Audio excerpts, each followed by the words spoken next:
with respect to when I tell people about what's happened, I say, look, Nancy Salzman worked with somebody in a matter of 4 hours, their Tourette's is down 90%. For people that are involved with the project, this is becoming kind of the norm, which is incredible for us, but for other people, I think it still just sounds too good to be true. Like they can't even imagine how that could be, even if you show them the results. Do you have any idea of what might be happening, of how the methodology works? That I believe so. The methodologies, the procedures, things like that are created based on certain understandings. You might say those understandings are innovations within the human psychology. There's patents that support around this and that are being pursued around this. To people who let's suppose they've spent all their lives trying to plow a field. If someone comes to their field with an ox-dragged cart, they look outside and the next day it's all plowed. It seems like a miracle. It isn't. It's a tool. I think we have quite potent tools, and I think our tools are unique. And that uniqueness makes the results, at times we get results where other tools don't get results, as is the nature with many tools. If you've never seen a saw before, suddenly the cut piece of log seems like a miracle.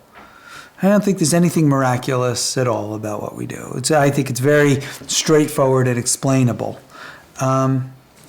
We use what you might call a conversational type of technology, understanding. When Nancy Salzman first met me and I was demonstrating the technology, she's very well versed in many human performance technologies, and she wasn't able to see what I was doing. So it's certainly outside of those patterns.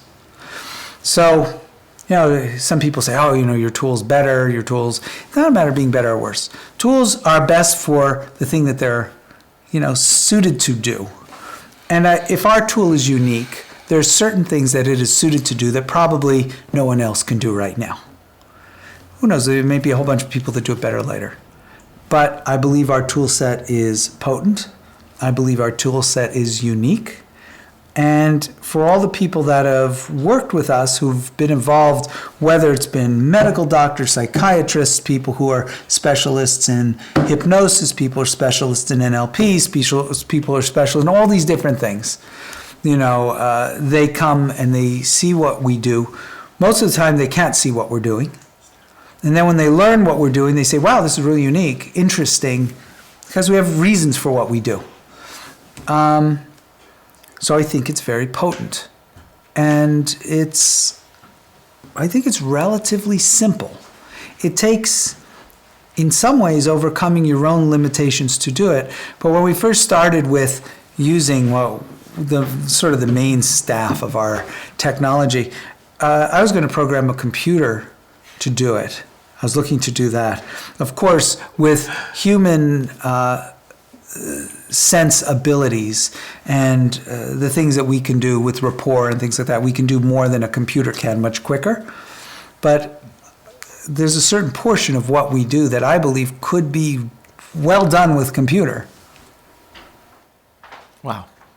I was just thinking about all my experiences over the last 6 years. If it would have been a computer instead of a person, that would have been.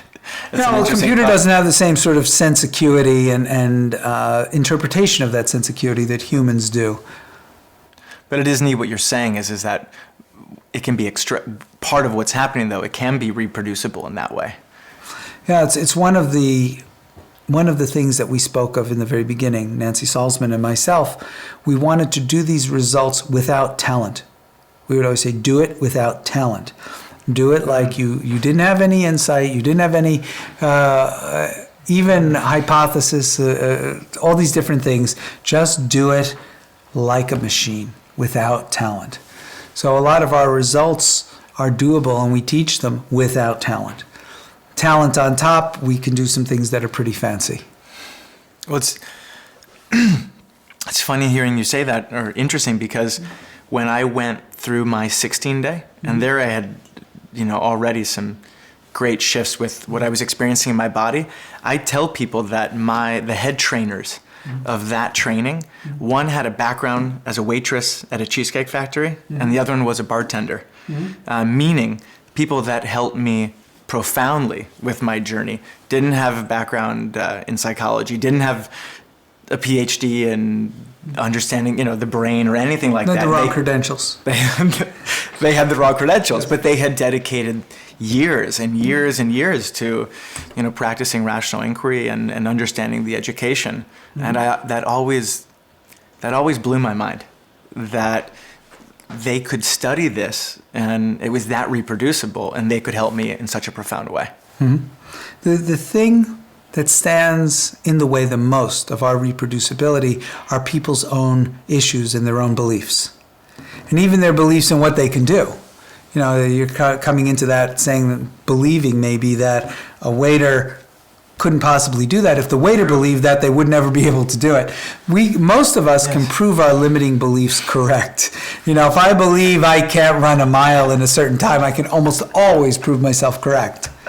And especially if I have an issue of wanting to be right, then that's double fortified. I've not only proven my limiting belief, but I'm right, and that's a big plus for me.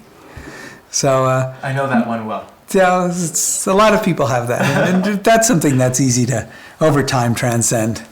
The right, wrong thing's sort of fun.